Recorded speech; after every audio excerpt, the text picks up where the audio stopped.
Ok. Alors, bonsoir, bonsoir, bonsoir, bonsoir, bonsoir tout le monde. Bonsoir l'Afrique, bonsoir la Côte d'Ivoire, bonsoir de partout que vous êtes dans le monde. Je vous dis tous bonsoir. J'ai attrapé un coup de froid, ok, voilà, depuis dimanche. Et comment depuis samedi même, il commence à pleuvoir ici. Donc, le week-end, j'étais un peu sur la pluie, ok, voilà. Donc, j'ai attrapé un coup de froid. Voilà. Donc, ça va passer, ok. Je prends le thé chaud, ok. Voilà, ça va passer. Ok. Alors, normalement, on devait faire le jeûne. Demain, c'est mercredi, on devait commencer demain. Mais on ne pourra pas commencer demain. Mais s'il y a des gens qui ont déjà commencé, parce qu'on n'a pas les mêmes heures, excusez-moi, je n'ai pas vraiment eu le temps de faire la vidéo, ok. S'il y a des gens qui ont commencé, c'est pas grave, ils peuvent prendre un jour de jeûne juste pour dire merci à Dieu, ok. Vraiment, excusez-moi, du fond du cœur, excusez-moi, ok. Voilà, parce que j'aurais dû faire la vidéo depuis lundi, mais je me sentais pas vraiment bien. Ok, mais là, ça commence à aller un peu mieux, sauf qu'il faut que je prenne beaucoup de thé chaud, ok. Voilà, donc je vais essayer de traiter ça rapidement pour que ça s'arrête. Alors, donc on ne pourra pas faire le jeûne, ok. J'ai mis ça en prière, j'ai déposé ça devant le Seigneur. Bon, je vais encore redéposer encore ça devant le Seigneur pour que on puisse faire le jeûne la semaine prochaine, ok. Voilà, donc la semaine prochaine, ça sera toujours les mêmes jours, c'est-à-dire la semaine prochaine, on va faire mercredi, jeudi et vendredi, 3 jours de jeûne pour toute l'Afrique, ok. Pour toute l'Afrique et puis spécialement pour le Mali, et puis Burkina, et puis Niger, spécialement, mais on met toute l'Afrique dedans, ok, voilà. Et puis après, quand on va tout finir, on va finir les 3 jours, on va prendre 7 jours de jeûne pour la Côte d'Ivoire, ok. Et dans les 7 jours de jeûne pour la Côte d'Ivoire, on va essayer de mettre un peu le Cameroun dedans aussi, ok. On va essayer de prier un peu pour le Cameroun. Le Seigneur m'a rien dit pour le Cameroun, mais j'ai une sœur qui a fait un rêve sur le Cameroun, qui a fait un songe sur le Cameroun. Donc on va essayer les 7 jours de prière, on va essayer de faufiler un peu le Cameroun dedans. Et puis si on voit que si le Seigneur m'envoie des révélations, je vais essayer, après les 7 jours de jeûne pour la Côte d'Ivoire, je vais essayer de prier sur le Cameroun. Et si le Seigneur m'envoie des trucs sur le Cameroun, mais on va prendre des jours de jeûne pour le Cameroun, ok. Voilà, donc on fait les 3 jours la semaine prochaine, pas cette semaine, non, pas cette semaine, je ne me sens pas bien, on ne pourra pas faire. Donc on va reporter ça à la semaine prochaine, c'est-à-dire mercredi, jeudi, vendredi, ok. Voilà, d'ici là, j'aurai le temps de faire une vidéo pour vous dire, ok. Voilà, donc quand on va finir les 3 jours de jeûne, ok, après ça, on va prendre 7 jours juste pour la Côte d'Ivoire, mais on va introduire le Cameroun dedans, ok. Voilà, alors restez toujours dans la parole de Dieu, ok. La parole de Dieu qui est la Bible, qui est les prières, qui est les jeûnes, ok. Voilà, et puis je lance toujours l'appel pour la prière en ligne, ok. Le vendredi, on prie en ligne, ça c'est tous les vendredis, hein. C'est pas un seul samedi, un seul vendredi, c'est tous les vendredis.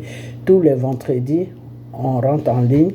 Et les dimanches aussi, on rentre en ligne. Alors, il faudra que quand on va atteindre le nombre, parce que là, on est à 7 personnes, disons 8 personnes, ok.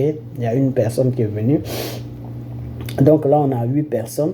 Quand on va atteindre 10 personnes ou 15 personnes, bah, je vais tous vous connecter je vais appeler vos numéros, vous les 10 ou les 15 personnes, et puis je vais tous vous connecter sur ma ligne, et puis on va tous parler, et puis on va choisir, vous allez choisir les heures qui vous arrangent, ok. Parce que moi, les vendredis, je ne fais pas vraiment grand chose, ok. Je suis occupé du lundi au jeudi. Vendredi, c'est bon, ok, parce que j'ai pris vendredi, ok. Voilà, donc vendredi, on va essayer on va tous se voir, et puis vous allez donner l'heure qui vous arrange pour vendredi, ok. Vendredi et dimanche, ok. Voilà, donc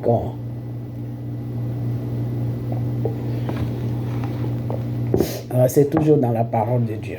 Alright? Demain, je dois faire une vidéo avec une sœur. Il y a certaines choses dans le Seigneur que je dois expliquer. Ok? Donc, elle et moi, on va faire une vidéo demain. Ok? Voilà, il s'agit de la sœur Baya qui vit sur Londres. Ok? Voilà. On va essayer d'échanger un peu sur le plan spirituel. Alright? Voilà. Et s'il y a quelqu'un qui est intéressé à faire ça, bah faites-moi signe, ok? Parce que des fois, faut parler pour savoir c'est quoi votre niveau. Parce que le spirituel, c'est un niveau. Hein. Tu peux avoir niveau 1, niveau 2, niveau 3, niveau 4. Voilà. Donc, c'est pour connaître un peu aussi le niveau de chaque personne. Donc, s'il y a quelqu'un qui est intéressé à faire ça, quand je finis avec la sœur demain, bah, la personne peut m'écrire pour me dire, ah, maman ou la sœur, je préfère la sœur, ok, voilà.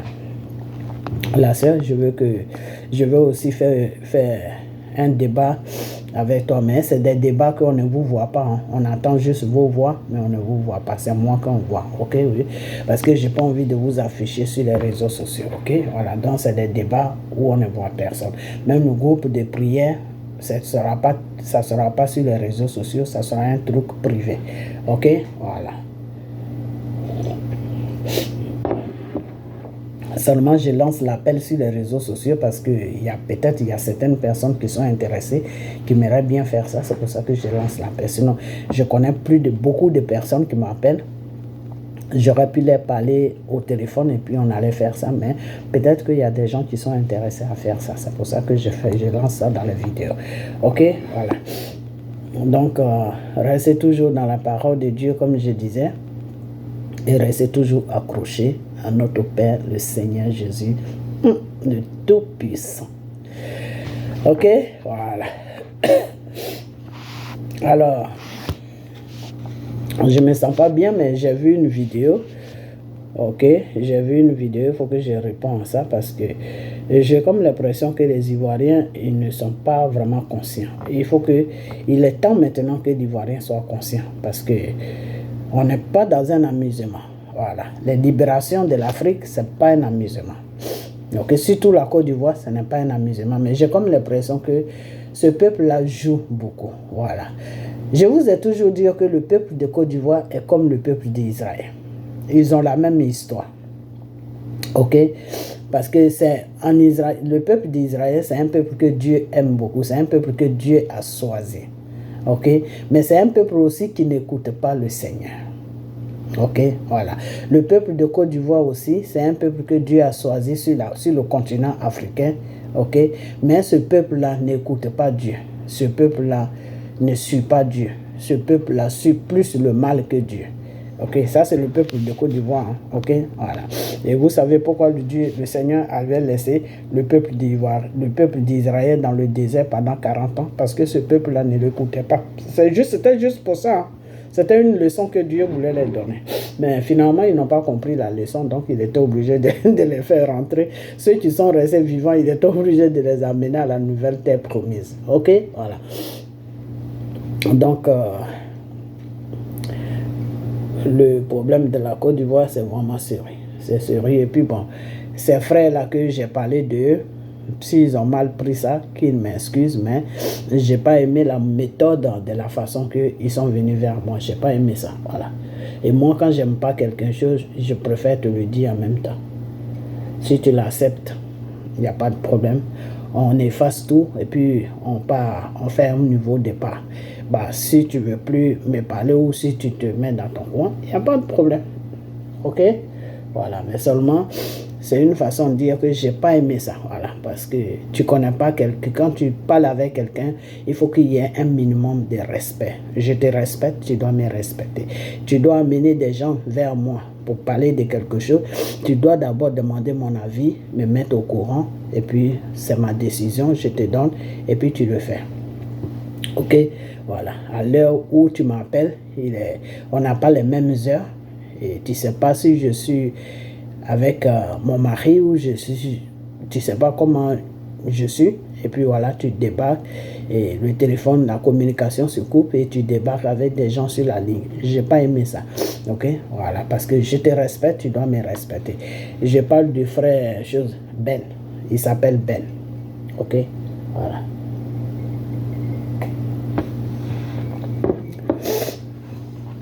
Donc on va, comment on appelle ça? Et j'ai un frère aussi qui est du côté du Mans, qui est du côté du Mans, ok, voilà. Et je ne vais pas dire son nom, mais il s'appelle Jean, ok, voilà, il est du côté de Mans. J'ai un problème, j'ai eu un problème avec mon téléphone, donc tous mes numéros se sont effacés. Enfin, pas tous les numéros, mais la majorité se sont effacés. Donc, le frère Jean, si tu vois cette vidéo, appelle-moi, j'ai quelque chose à te demander. Ok? Voilà, il s'agit de quelque chose que tu m'avais suggéré au niveau de la parole de Dieu. Je n'avais pas le temps quand tu m'appelais. Ok? Et depuis là, tu ne m'appelles plus. Et non seulement ça, j'ai quelque chose. Parce qu'un jour, tu avais fait un songe et tu m'avais expliqué ton songe. Et je crois que c'est toi qui avais raison. Ok, voilà, donc appelle-moi pour qu'on puisse en parler. Alright, voilà, donc c'est toi. Alors, maintenant, on va rentrer dans le sujet, mais on va pas trop rester là-dessus. Hein. Je vais donner juste mon point de vue, parler à celui-là, et puis on va avancer. Ok, voilà, donc écoutez-le bien. J'ai pris... Comme ça, on dit ensemble. Ah, c'est vous Facebook. Écoutez-le. Voilà, regardez, c'est la lettre qu'il a adressée au président Alassane Ouattara. Voilà, donc je lis ça. Alors qu'est-ce qu'il dit? Parce qu'il veut se laisser mourir. Il dit dans un courrier adressé à Alassane Ouattara, attendez, ben, il faut que tu trouves la partie là, c'est très important. Voilà. Bon, ok. J'ai plus seulement une partie. Mais c'est elle, c'est sous mes yeux aussi. Voilà. Dans un courrier adressé à Alassane Ouattara, le chef Amadou Yacouba Sylla réclame à Draman Ouattara la libération sans condition de son fils. Oh, Yayo. Hey, paracétamol. Attendez. Regarde, viens prendre de l'eau. Hein. Parce qu'on a écrit là. C'est l'histoire de paracétamol. Viens prendre de l'eau. Viens prendre de l'eau. Ah, paracétamol.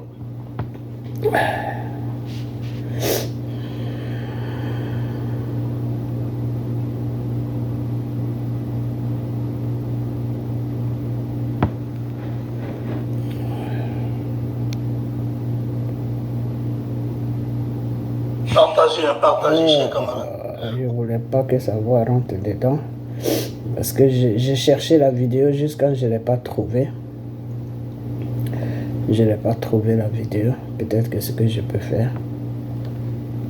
Et lui là, il dit notre serviteur et Yayo avait formalisé à ma J'ai cherché la vidéo jusqu'à je ne l'ai pas trouvée. À savoir la responsabilité de concilier la pensée. Donc, voilà ce que j'ai vu son nom sur le titre de sa vidéo. Moi, j'ai écouté. Comme ça, les gens vont voir. Mais j'ai cherché lui-même sa vidéo, je n'ai pas trouvé. Ici. Voilà. Ok. J'ai fait passer un peu parce que je ne veux pas que la voix de l'autre sorte dedans. Parce qu'il était major. Ok. Alors, ce que Johnny Pacheco dit ici, parce que je n'ai pas trouvé sa vidéo, donc ça me complique un peu. Ok, voilà. Et je n'ai pas envie de mettre des voix dans ma vidéo. Ok, voilà. C'est dommage que je ne trouve pas sa vidéo. J'ai cherché pendant 1 heure de temps, je ne la trouve pas. Sincèrement, je ne la trouve pas. Je trouve des vidéos, mais ce n'est pas ça.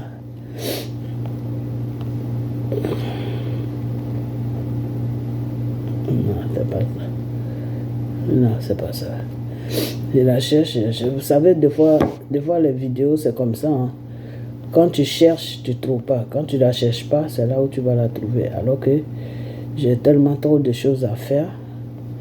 Si je ne la fais pas aujourd'hui, aujourd'hui, je me sens pas bien. Donc, j'ai un peu, au moins, un peu de temps. Parce que moi, quand je fais mes trucs, c'est pour parler de Dieu, c'est plus pour parler des politiques. Donc, ok, c'est pas grave, ok, c'est pas grave, on va en parler comme ça parce que je l'ai écouté, j'ai écouté bien tout ce qu'il a dit. Ok, de toute façon, ce qu'il a dit, c'est toujours les mêmes choses qu'il rencontre celui-là. Il n'est pas fatigué de rencontrer des bullshit, ok. Il n'est pas fatigué parce que depuis des années, c'est la même chose qu'il rencontre. Donc, je ne sais pas, les gens qui l'écoutent, qui prennent au sérieux ces bêtises qu'ils rencontrent, eux aussi, ils ont un problème mental aussi. Hein, parce que tu écoutes toujours quelqu'un qui n'avance pas, qui fait du sur-place, il faut avancer, il ne faut plus l'écouter. Ok, mais pourquoi est-ce que je vais lui répondre? Ok, je vais lui répondre parce que pardonnez, je vais lui répondre parce qu'on est tous bêtés. Ok, eux ils sont bêtés de Gaïwa, moi je suis bêté de Guibérois. Ok, voilà. Donc Gaïwa et Guibérois, on se connaît bien. Ok, voilà. C'est les deux bêtés là qui se connaissent bien par rapport aux autres, les Dalois, les Issia, ceux-là ils se connaissent. Ils connaissent pas bien les gens de Gaïwa, mais nous, Gaïwa et Guibérois, on est partenaires, on se connaît. Notre sous-préfecture même, sous-préfecture, c'est, je crois, je ne sais pas si c'est préfecture ou si c'est sous-préfecture, c'est Gaïwa, ok? Les petits papiers, on fait ça à Guibérois, mais quand il s'agit maintenant de faire des papiers importants, vraiment importants, c'est à Gaïwa que nous, on descend, ok? Voilà. Donc, on se connaît bien. Alors, je vais répondre à Johnny Pacheco parce que c'est dommage que je ne trouve pas sa vidéo, ok? Voilà, mais le peu que j'ai attendu, je peux lui répondre. Voilà, j'ai voulu vous faire écouter, mais l'autre aussi parle dedans et je n'ai pas envie que sa voix sorte de ma vidéo parce que ce n'est pas lui qui est concerné. Ok, voilà. Je n'ai pas envie de mettre beaucoup de voix dans ma vidéo. Alors, Johnny Pacheco dit que le père de Gbagbo est Yacouba Sira. En gros, je vous ai dit, j'ai la grippe, hein, j'ai attrapé un coup de froid, donc ne vous faites pas attention. Alors, en gros, c'est ce qu'il veut dire, que M. Gbagbo, son père, n'est pas bêté, que c'est sa mère seulement qui est bêtée, mais que sa mère est partie rendre visite à sa soeur, qui était mariée avec un Malien, avec Yacouba Sira. Et le frère de Yacouba Sira, qui est malien, a commencé à sortir avec la mère de M. Gbagbo. Pardonnez. Et c'est comme ça qu'elle est tombée enceinte de M. Gbagbo. Voilà. Il y a même une lettre que Gbagbo a reconnue que oui, c'est son père. Ok. Et que le monsieur Yacouba Sira, il se plaint pour Michel Gbagbo. Que Michel Gbagbo est son fils, soit fait son petit-fils ou son fils au rêve, moi je ne sais pas. Ok. Alors, ce que je vais dire à Johnny Pacheco, c'est pour ça qu'à un moment je le traitais de la pute des réseaux sociaux. Parce que c'est quelqu'un, on ne sait pas où il est. On ne sait pas où il est. Quand Johnny Pacheco a commencé, il a commencé avec M. Gbagbo. Ok, il a commencé avec M. Gbagbo. Ok. Il a rencontré plein de trucs sur Dramane Ouattara. Pendant 8 ans, il était assis sur le monsieur. Pendant 8 ans. Nous tous, on ne connaissait même pas Dramane Ouattara. Moi, je ne connaissais pas bien Dramane. Je sais que Dramane Ouattara était vers la fin. Dramane Ouattara était dans le gouvernement de Oufoué. Pas le début, hein, vers la fin. Mais c'est quelqu'un que moi, je ne connaissais pas vraiment bien, ok? Alors, Johnny Pacheco nous a envoyé tout le tableau de Dramane Ouattara. Qui est Dramane Ouattara? D'où il vient? Où il est né? Pourquoi il est rentré dans la politique ivoirienne? Johnny Pacheco nous a dit qui est Dramane Ouattara et c'est quel rôle Dramane Ouattara est venu jouer sur la Côte d'Ivoire. Johnny Pacheco nous a dit tout ça. Alors, le même qui va se lever à corps pour dire que non, quand il a commencé sur Gbagbo, quand il a fini de dire tout ce qui est Dramane Ouattara, Après ça, quand Gbagbo est sorti de la prison, Gbagbo ne l'a pas calculé. Donc, cette haine est rentrée à lui. Qu'est-ce qu'il a fait? Blé Goudé a appelé, comment il s'appelle? Blé Goudé l'a appelé, mais Gbagbo ne l'a pas appelé. Ok. Donc, Blé Goudé a commencé à le chauffer la tête un peu. Ok, parce que le plan de Blé Goudé, c'était de dégrader Gbagbo. C'était pour faire comprendre aux gens que Gbagbo n'est plus apte à reprendre sa place là où il l'a enlevé. Donc, c'est tous ces trucs-là qu'il a mis dans la tête de Blé Goudé. Et tous les suiveurs de Blé Goudé. Tous les Black Modo là. Ok, voilà. Donc, qu'est-ce qui se passe? Tout ce petit groupe-là va se retourner, va être avec Blé Goudé. Et Blé Goudé va les amener chez Afi N'Guessan. Ok? Voilà. Quand ils vont arriver chez Afi N'Guessan, ils vont voir que leur programme avec le programme d'Afi N'Guessan, là, c'est pas pareil. Ok?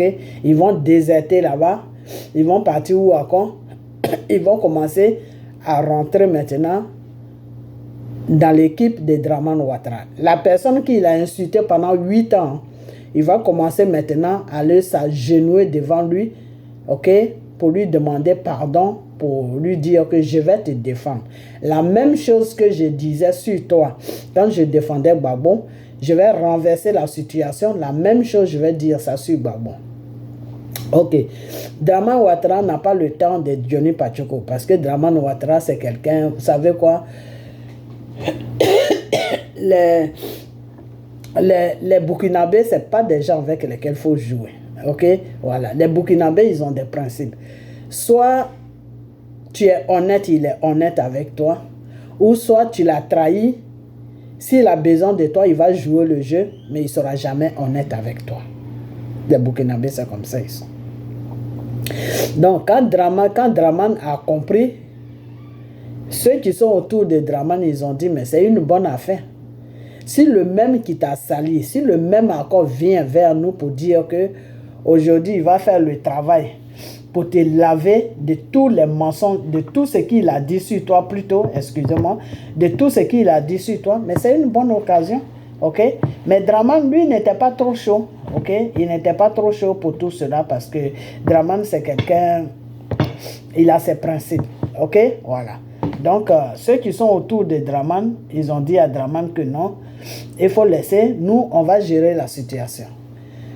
La saleté qu'il a mis sur toi là, la même saleté, il va renverser ça sur Gbagbo. Donc c'est comme ça qu'il y a un petit voleur qui est dans leur gouvernement là-bas et qui prend Johnny Pachoko en charge. Qui commence à bourrer Johnny Pachoko l'argent. Ok? Voilà. Alors quand Johnny Pachoko voit tout cet argent là, il se dit non. C'est là que je dois rester parce que chez les gars là-bas, quand j'ai besoin de 1000 francs, quand j'ai besoin de 1000 euros plutôt, tous ces gars-là doivent faire association pour me donner les 1000 euros. Des fois même, ça peut prendre 2 semaines parce qu'ils sont en train de cotiser les $20, les $10. Alors que ici, on prend, on met ça dans une enveloppe kaki, on vient, on dépose les paquets devant moi. Donc, je préfère rester là. C'est comme ça que Johnny Pachoko s'est accroché là-bas. Ok? Voilà. Donc, aujourd'hui, quand Johnny Pachoko dit que Gbagbo est le fils de... Comment il s'appelle? De ce Malien-là. Ok. Moi, je vais tout simplement répondre à Johnny Pachoko que s'il n'a rien à dire, il n'a qu'à fermer sa gueule. Ok? Quand si Johnny Pachoko est désespéré, qu'il n'a plus rien à dire, il n'a qu'à fermer sa gueule. Parce que l'Ivoirien qui est conscient, l'Ivoirien qui est vraiment un vrai Ivoirien, connaît la vie de Gbagbo Laurent. Ok? Gbagbo n'a jamais caché sa vie. La vie de Gbagbo a été comme un marché qui est toujours exposé. Ok? Donc, l'Ivoirien même qui est normal, qui a toutes ses facultés, ne peut pas dire que Gbagbo, c'est un Malien. Ok? Voilà. Je vais prendre cet exemple. Si Gbagbo était un Malien, c'est pas Johnny Pacheco qui allait venir le dire sur la toile. Oufoué a gouverné la Côte d'Ivoire pendant 40 ans. Oufoué est venu au pouvoir, nous quand on n'était pas connus. On a trouvé Oufoué sur la Côte d'Ivoire, en train de gouverner la Côte d'Ivoire. On est né sur la gouvernance de Oufoué. Ok? Voilà.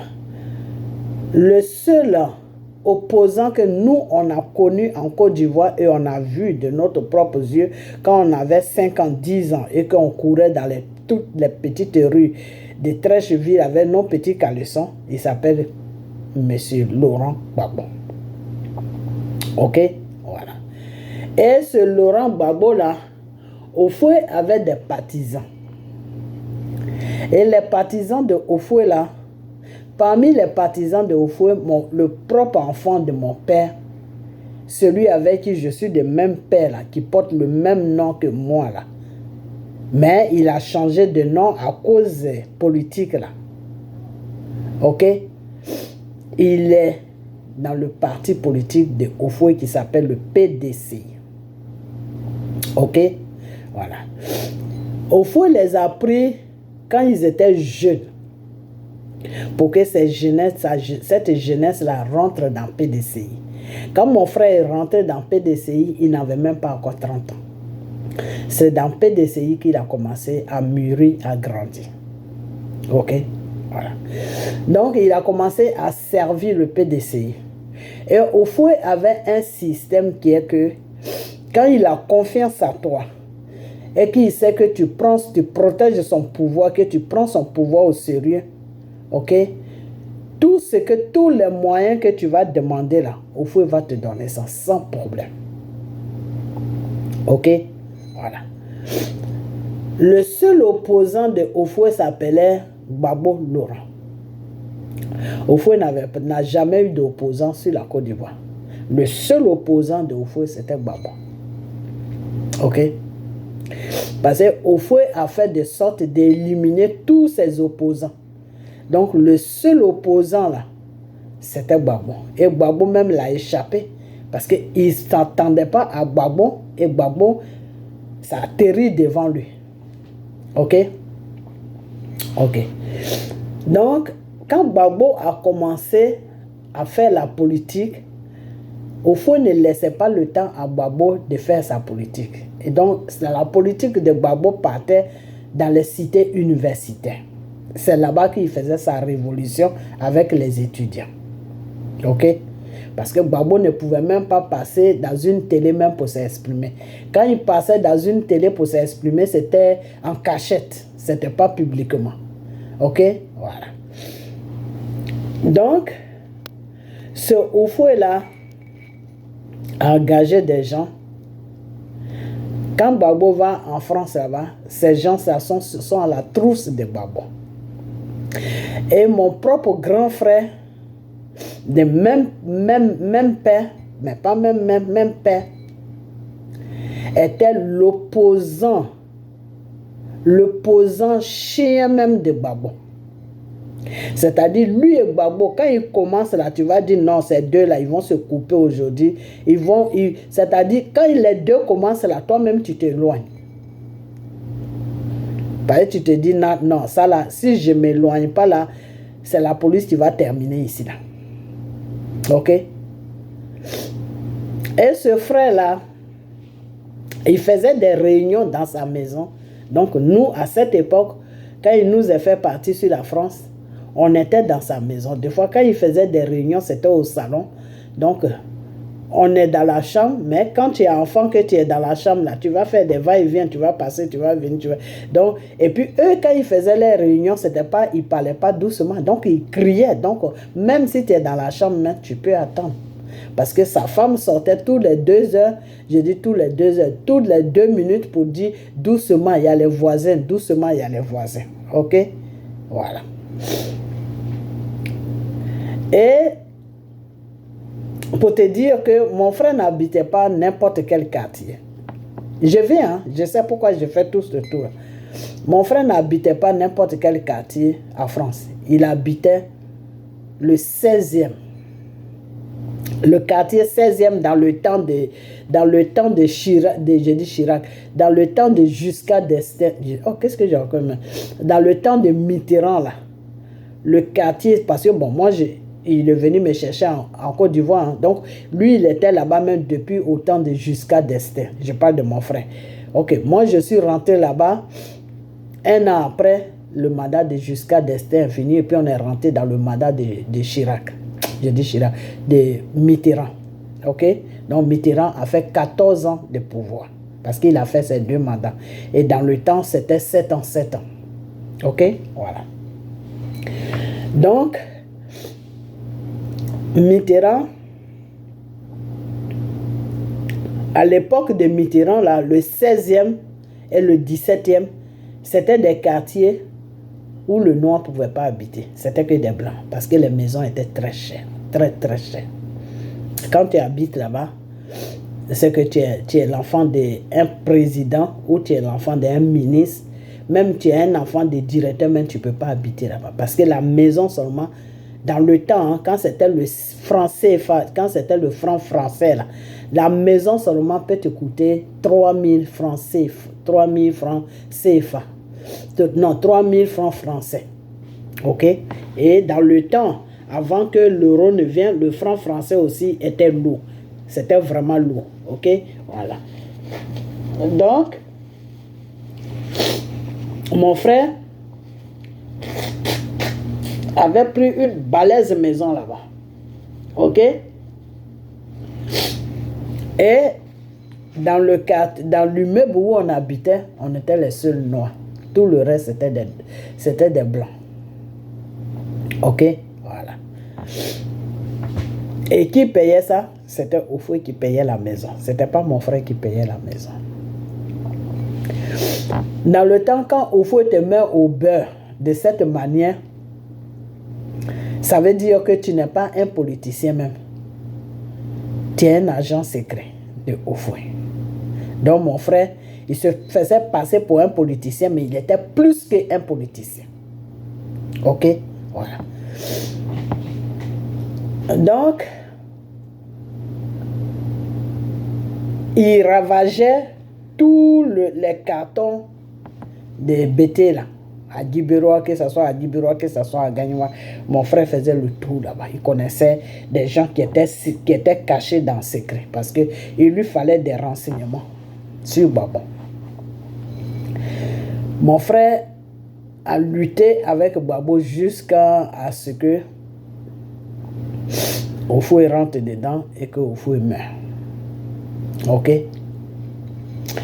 Mon frère s'est jamais assis avec tout son groupe de PDCI pour dire que ce type-là, on a trouvé des renseignements sur lui que ce n'est pas un Ivoirien, c'est un Malien. Mais c'est sa maman qui est ivoirienne. Mon frère ne l'a jamais dit. Ok? Voilà. Alors que normalement, la politique de Oufoué, quand tu faisais, avant dans le temps, tu faisais politique avec Oufoué, Oufoué cherchait dans la poubelle pour voir si tu as quelque chose de sale. Parce que c'est cette politique-là que Oufoué il a appris. Parce que Oufoué a commencé sa politique où? Il a commencé sa politique sur la France. Donc, de la façon que les Français font leur politique, là, c'est comme ça que Oufoué faisait sa politique. Quand tu le déranges, il t'enlève devant toi. S'il voit qu'il ne peut pas t'enlever devant toi, mais il va fouiller dans la poubelle pour trouver des choses sur toi. Et avec ces choses-là, il va te dire de sortir de la politique. Sinon, il va exposer ça au grand jour. Ok? Voilà. Donc, si Babo, Johnny Pachoko, le bordel des réseaux sociaux, si Babo avait un passé, si Gbagbo avait un père qui s'appelait, comment il s'appelle même celui-là, ce Malien-là, si Gbagbo avait ce père-là, je pense que mon frère allait trouver ça. Il allait trouver ça.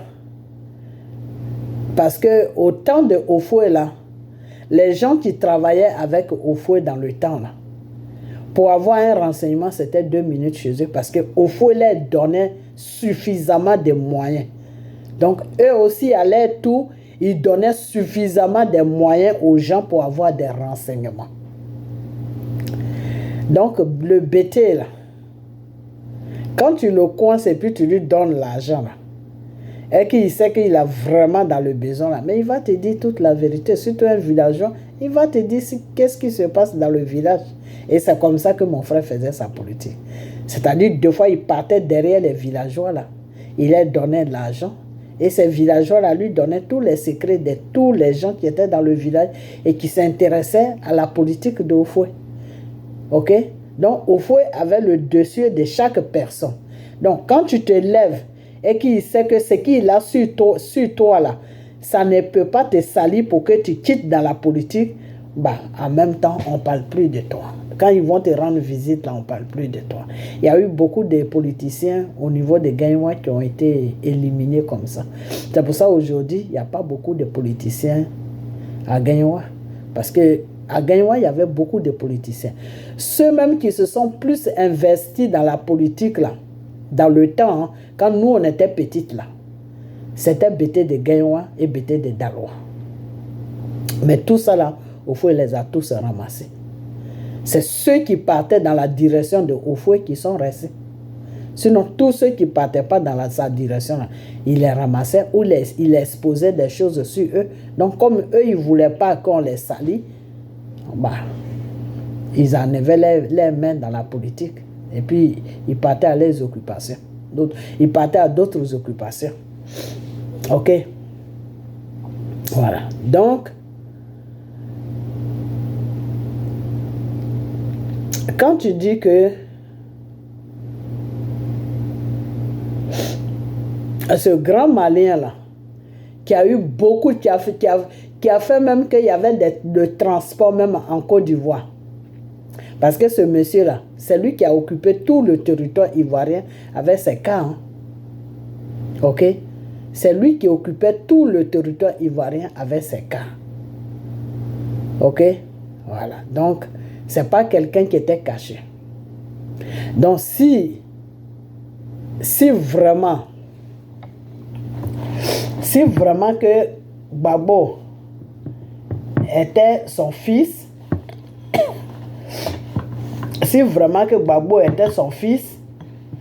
bah ça, mon frère allait trouver ça 2 minutes. Il allait trouver ça vite fait. Parce que Yacouba Silla, voilà, c'est son nom, voilà. Monsieur Yacouba Silla, nous on était petites, mais on attendait parler de lui. Yacouba Silla. Parce que c'est ces cas-là qui servaient toute la Côte d'Ivoire. C'est ces cas qui partaient à Gagnois. C'est ces cas qui partaient dans toutes les villes de la Côte d'Ivoire. C'est ces cas. C'était les cas de Yacouba Silla. Il n'y avait pas d'autres cas que les cas de Yacouba Silla. C'était le plus grand transport de le temps de Oufoué. Et à cette époque, nous, on était petites. On devait avoir dans les 9 ans, 10 ans. Et quand nos mamans partaient au funérailles dans les villages BT, là, nos mamans montaient avec nous. Quand on était petites, ils montaient avec nous dans les cas de Yacouba Silla. Donc, c'est un grand nom.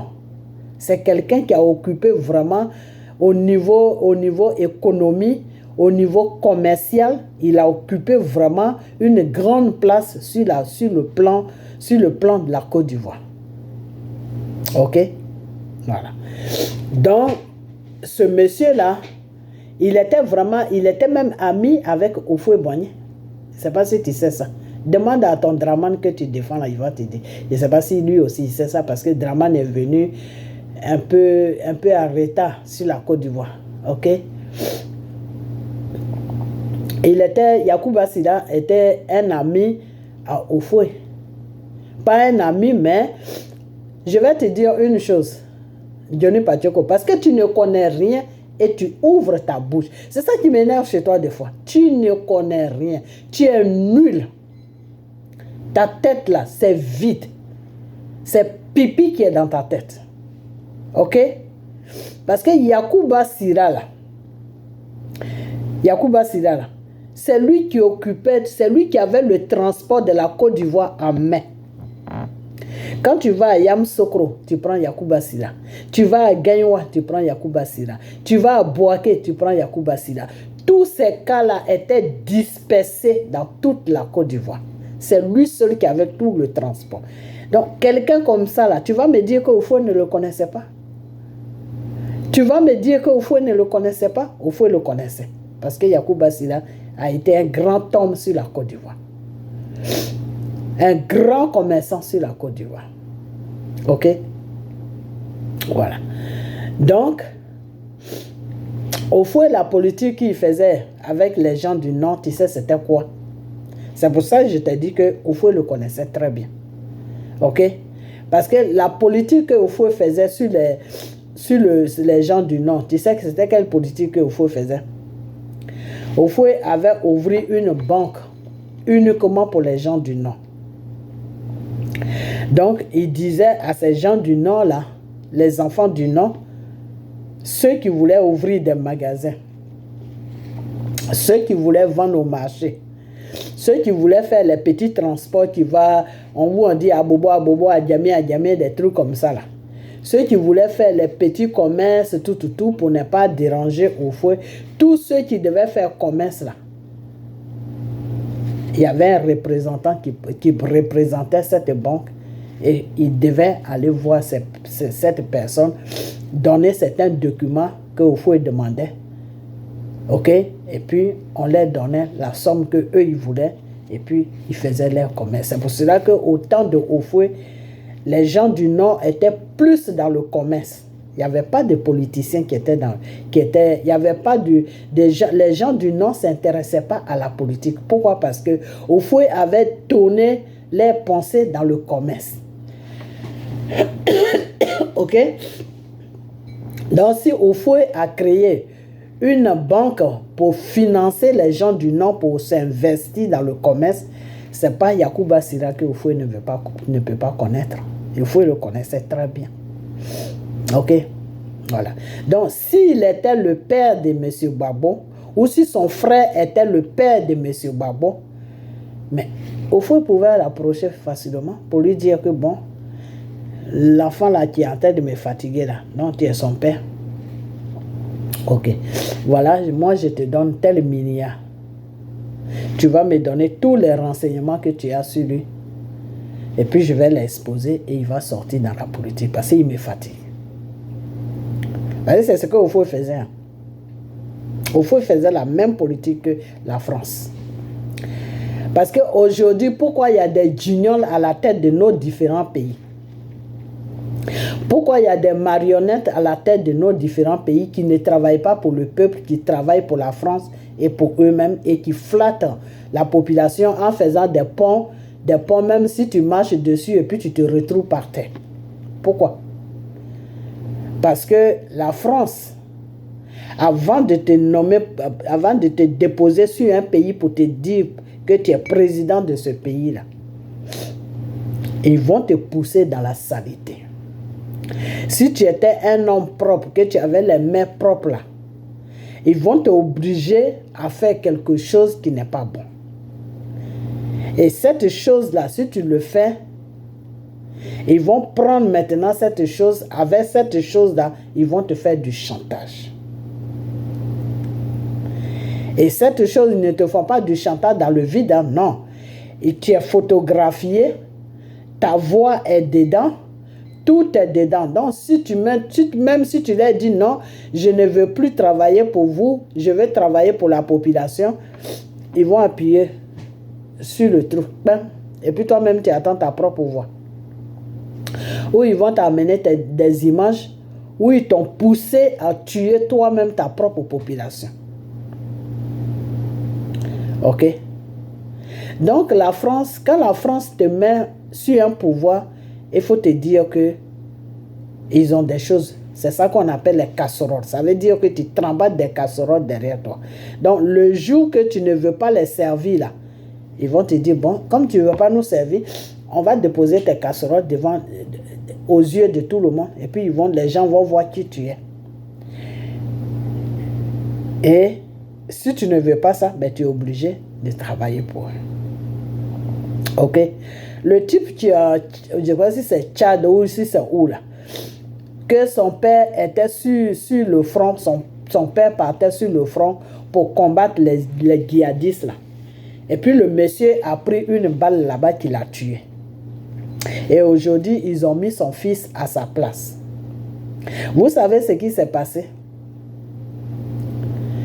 Quand son père était en train de se faire maltraiter, le fils même était là. Et le fils même a été enregistré. Le fils a été photographié.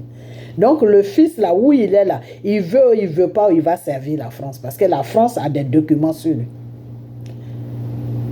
qui l'impliquent dans la mort de son père. Ok? C'est comme ça que la France travaille. Et c'est comme ça que Houphouët travaille. Donc Houphouët n'était pas un petit politicien. Ok? Donc ce Houphouët là, que toute la Côte d'Ivoire ne faisait pas élection avec Houphouët. Autant de Houphouët là, on ne connaissait pas élection. On ne savait même pas dans quel bureau même on faisait élection. Quand son mandat finit là, quand vous vous réveillez le matin, on dit ils l'ont voté, il est président. C'est comme ça qu'on est parti à Houphouët pendant 40 ans. Il n'y avait pas d'élection. Ok? Mais la seule personne qui s'est présentée devant le peuple ivoirien, qui a dit non, le cinéma que Houphouët fait à Côte d'Ivoire ici, là, ça suffit. On doit partir à des élections claires où le peuple va voter. Comment il s'appelle? Il s'appelle Koudou Laurent Gbagbo. C'est lui qui a dit ça à Houphouët. Et quand il a dit ça à Houphouët, il a déclaré la guerre à Houphouët. Parce que c'est comme s'il lançait un défi à Houphouët. Ok? Alors cet homme-là, que Houphouët a poursuivi partout, qui a bloqué toute la Côte d'Ivoire, et les Ivoiriens ne partaient pas au travail, et tous les bus étaient renversés, tout le transport était renversé, et l'économie de Côte d'Ivoire était en train de plonger deux fois. Et il fallait demander pardon à Gbagbo pour qu'il arrête ses grèves avec ses étudiants. Et quand ça chauffait, Houphouët disait attrapez-le, on va le foutre en prison. Des fois, les gens arrivaient à l'attraper, des fois ils se sauvaient, ils partaient sur la France. Ok? Et ce monsieur-là, excusez-moi, je suis enrhumé, je vous ai dit, excusez-moi. Et ce monsieur-là, qui était marié avec une femme blanche, c'est pas une noire, elle n'est pas de Gagnois, la femme de Gbagbo là. Elle est blanche. Qui était mariée légalement avec la mère de Michel. Les deux étaient professeurs en université parce que la mère de Michel, elle est professeure aussi en université. Ok? Et Houphouët l'a fait asseoir pour lui dire que d'abord, elle-même, elle disait à son mari qu'il faut sortir dans la politique là parce qu'on n'a plus une vie stable. Et Gbagbo ne l'écoutait pas. Et Houphouët a foutu Gbagbo en prison. Et Houphouët a appelé la blanche là pour lui dire, pour la mettre dans un fauteuil blanc pour lui dire que à partir d'aujourd'hui là, quand je vais finir de te parler là, ta direction là c'est l'aéroport pour que tu atterrisses sur la France. Je ne veux plus te voir sur la Côte d'Ivoire. C'est parce que tu es là que ce junior là il me fatigue. Il parlait de Gbagbo. Ok? Et Houphouët a fait de sorte que la femme, une blanche, quitte la Côte d'Ivoire pour rentrer à comment on appelle, à France. Houphouët a rapatrié la maman de Michel sur la France. Ok? Parce que pour lui, il pensait qu'en faisant ça, Gbagbo allait rentrer définitivement en France pour vivre là-bas, ne plus la merder sur la Côte d'Ivoire. Ok? Et la femme, Houphouët lui a laissé le choix. Houphouët lui a dit, soit je te mets en prison, ou soit tu rentres dans ton pays. Et c'est comme ça que la femme, elle a tout abandonné sur la Côte d'Ivoire, son travail autour, et puis elle est rentrée sur la France. Ce Houphouët-là, qui avait ce Malien-là, qui avait tous les transports de Côte d'Ivoire dans sa main. Et Houphouët qui était le seul roi sur la Côte d'Ivoire. C'est-à-dire quand Houphouët finit de parler là, il n'y a plus personne. Et ce Malien-là, qui avait tous les grands transports, tous les grands cas là, qui étaient climatisés là, Yacouba Sira, que nous-mêmes on n'était pas nés, on connaissait son nom. Parce que son nom régnait sur toute la Côte d'Ivoire. Yacouba Sira. Il y a pas... Quel Ivoirien qui était au temps de Houphouët qui n'a pas connu Yacouba Sira? Il n'y en a pas. Ok? Parce que c'est lui seul qui était le patron de tous les transports sur tout le territoire ivoirien.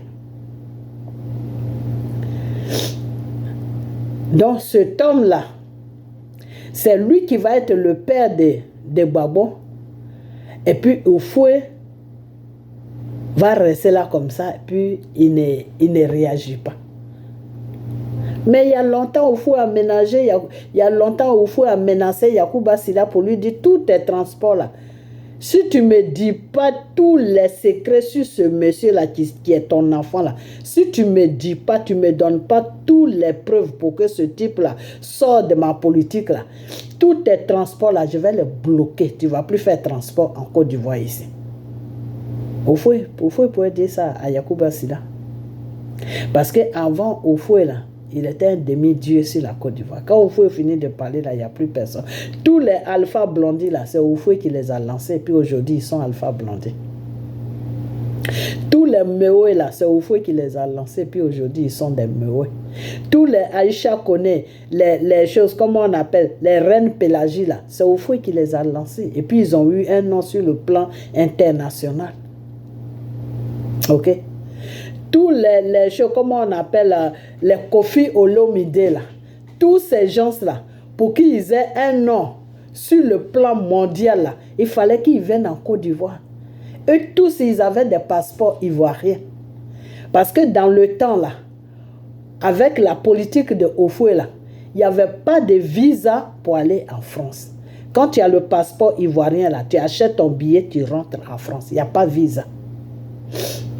Ok? Dans le temps là, où tu dis que Yacouba Sira, son frère a ancêté la maman de Gbagbo là, c'est de ça que c'est ce temps là que je suis en train de te décrire. Hein. J'étais jeune, mais à cette époque là, ma mère était très très très jeune. Donc je connaissais, je voyais tout, ma mère moi-même je voyais tout, je n'ai même pas besoin de dire ma mère, moi-même je voyais tout parce que 10 ans, tu n'es pas un enfant. À 10 ans, il y a certaines choses que tu vois. 9 ans, 10 ans, nous les enfants qui sommes nés en Afrique, on n'est pas pareil comme les enfants qui sont nés dans les grands pays. Un enfant qui est né en Afrique à l'âge de 5 ans déjà, il comprend tout. Il connaît tout. Alors qu'un enfant qui est né dans ces genres de pays-là, il a un certain âge où il commence à comprendre. Ok? Mais chez nous, nos parents, ils ont une façon de nous élever. Ça fait que à 5 ans, 6 ans déjà, pas que tu es mûr, mais tu comprends des choses. Quand tu vois des choses, tu sais de quoi ça parle, tu sais ce qui se passe. Ok? Et à cet âge-là, quand il y avait la télé qui était allumée dans le salon de ma maman, là, tout le quartier venait s'asseoir, on s'asseyait, tous se partaient, et puis on regardait le journal parler. Et puis des fois, Houphouët parlait.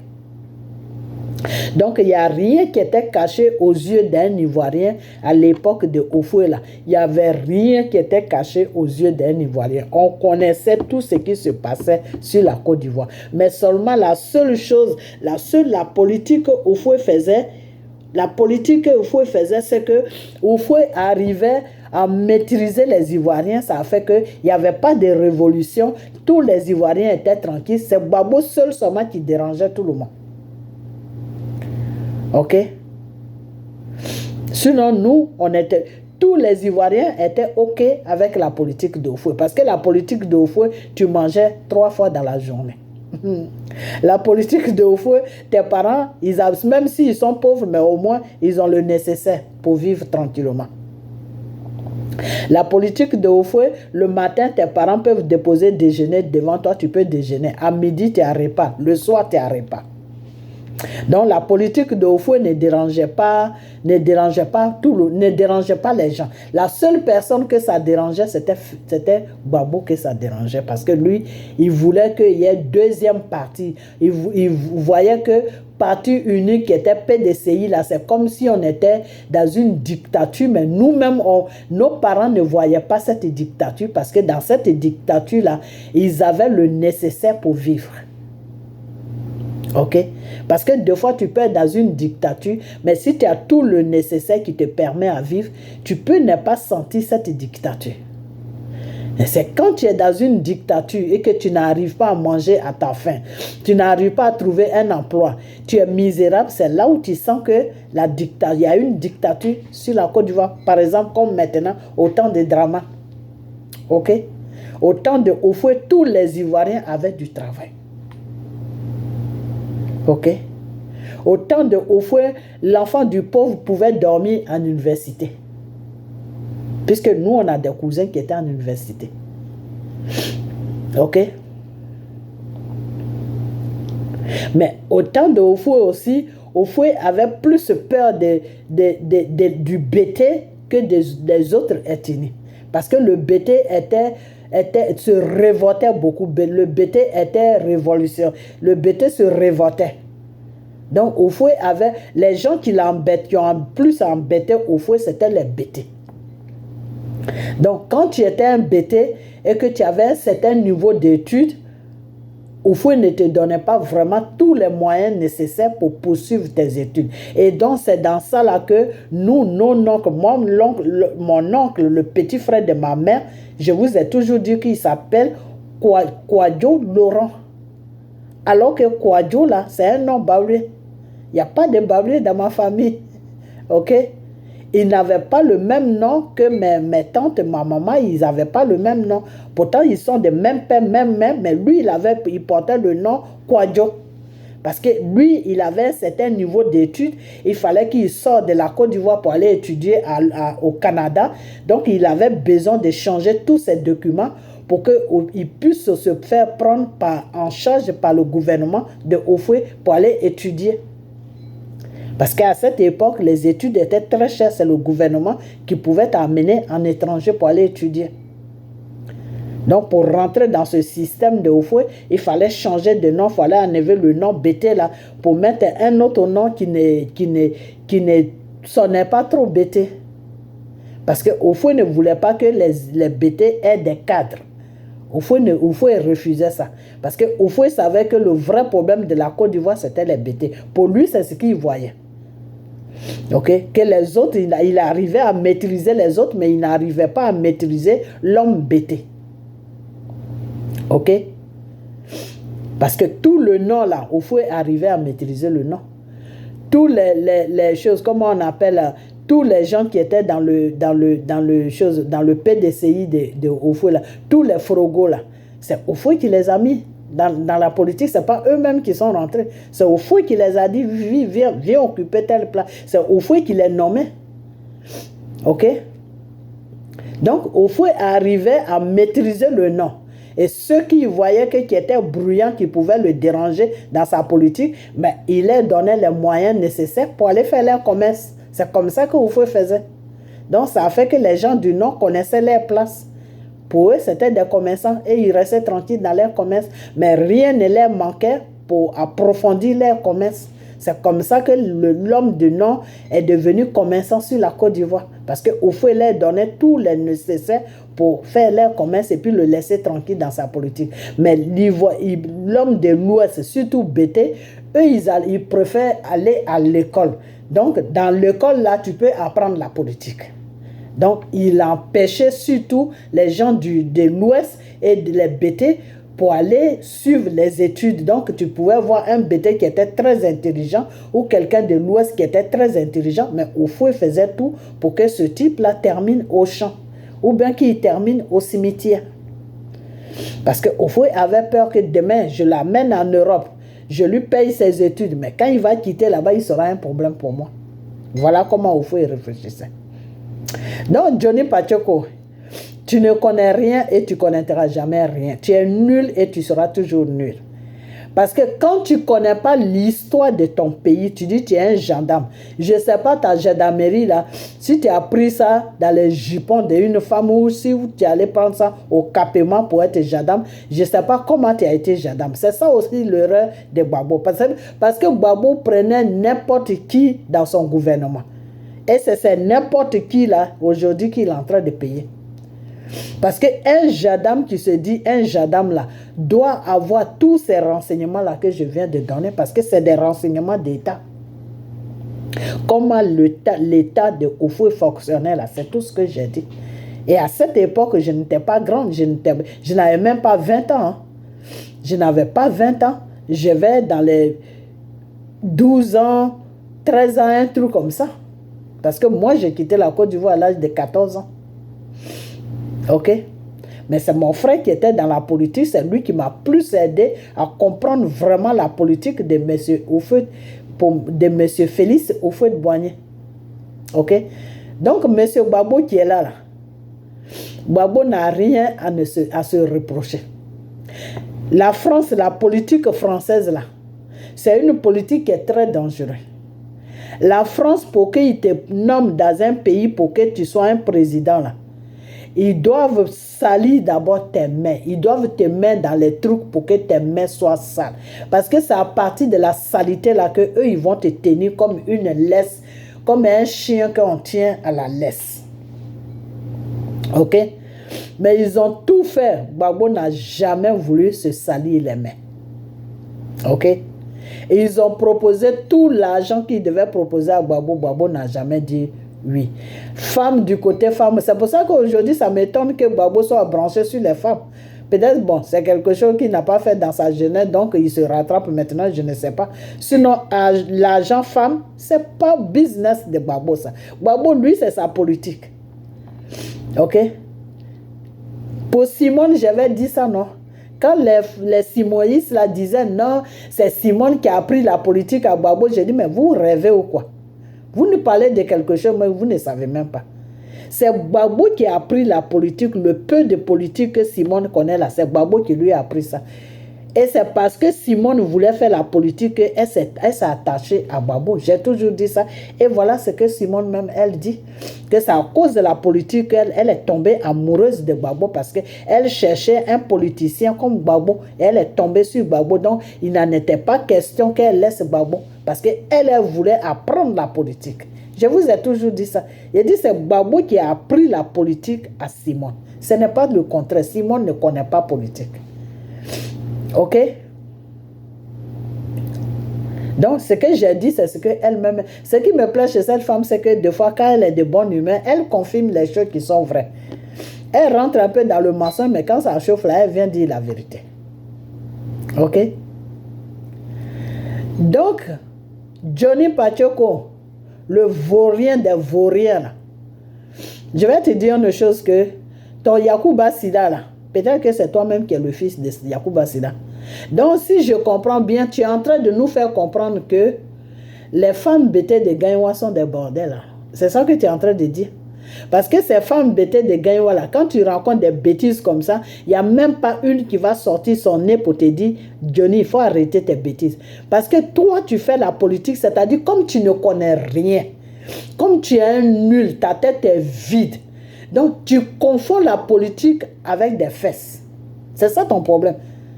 Ton seul problème, il est là. C'est-à-dire, tu vas ramasser les trucs des fesses et puis tu viens mettre ça dans la politique. Et puis, si c'était des trucs qui étaient vrais, encore c'était bon. Mais c'est des trucs qui sont des mensongers. Toi, Johnny Pachoko, tu es venu t'asseoir sur la toile ici, devant le monde entier, pour dire que Dramane Ouattara, c'est un Burkinabé. Tu as même donné le village du Dramane Ouattara qui vient de Seydou. Tu as oublié ça aujourd'hui. Tu as oublié ça? Tu as oublié ça?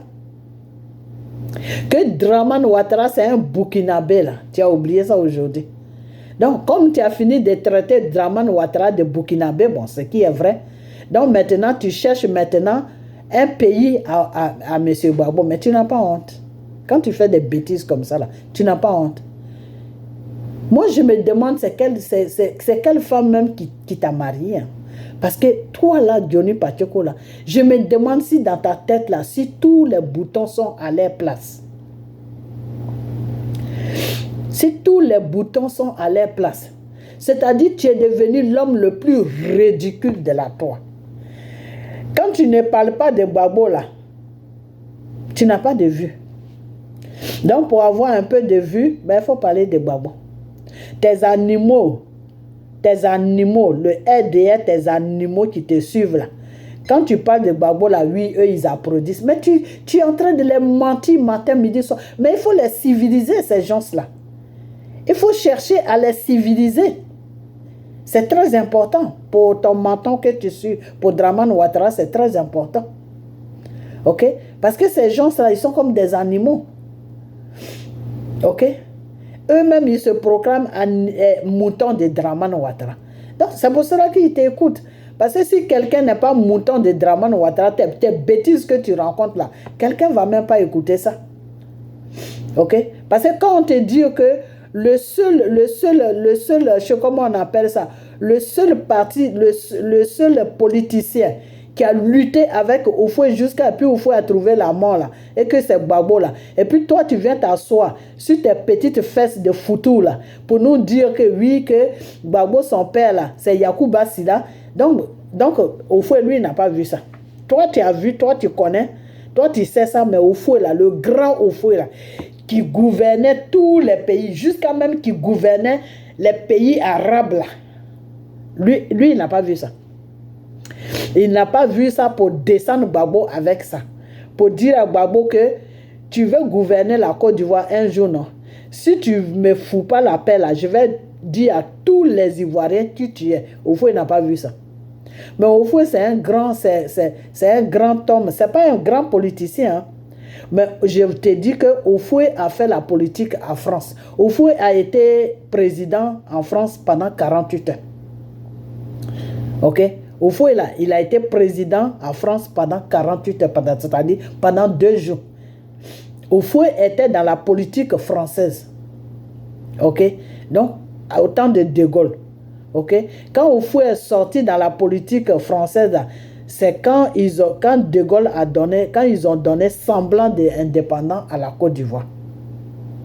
Ok? Donc, Oufoué là, c'est pas quelqu'un avec qui on peut jouer. Oufoué avait une grande piscine à Yamoussoukro là-bas où ces crocodiles là ne mangeaient pas du poisson. Ça mangeait autre chose que je ne peux pas dire. Mais que les Ivoiriens savent ça. Il y a beaucoup d'Ivoiriens qui savent ce que ces crocodiles là mangeaient.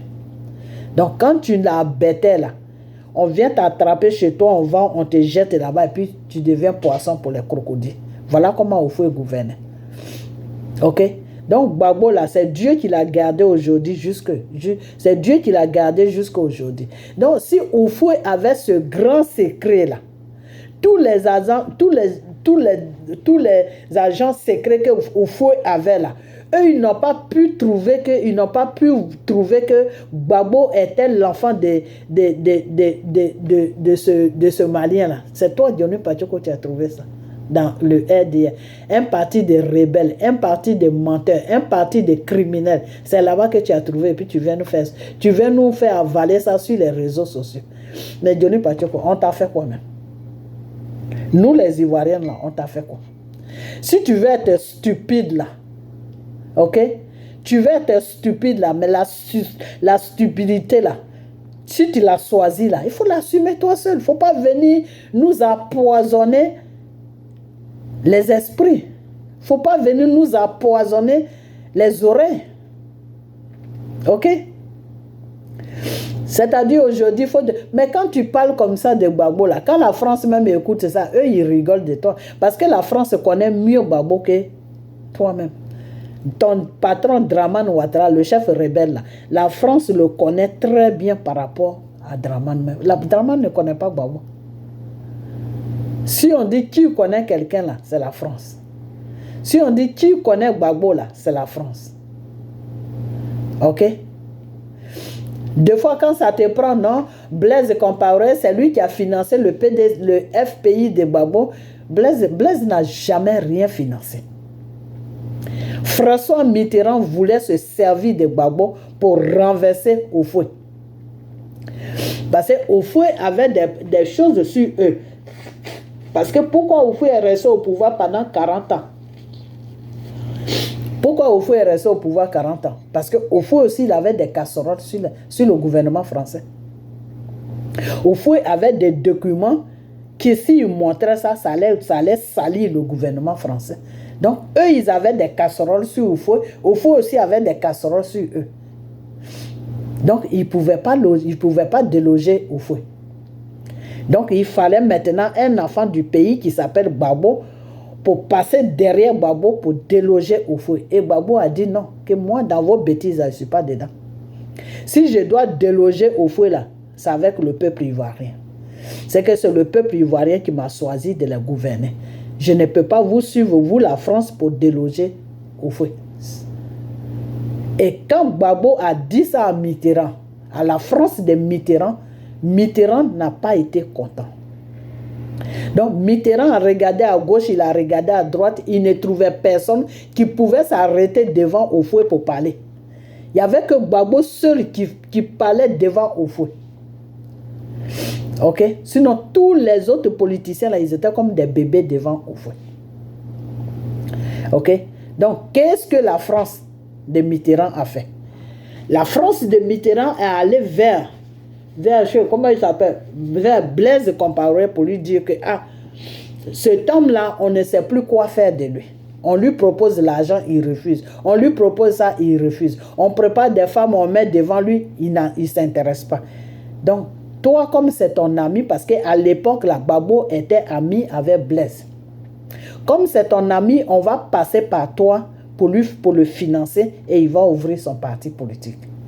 Et une fois que ce parti politique l'a ouvert, avec le monde qui est derrière lui, les Ivoiriens qui sont derrière lui, on sait qu'un matin, il va faire tomber le vieux. Et c'est comme ça que la France donnait les 20 millions de francs CFA à Blaise. Et Blaise, lui, il donnait ça à Gbagbo. Ok?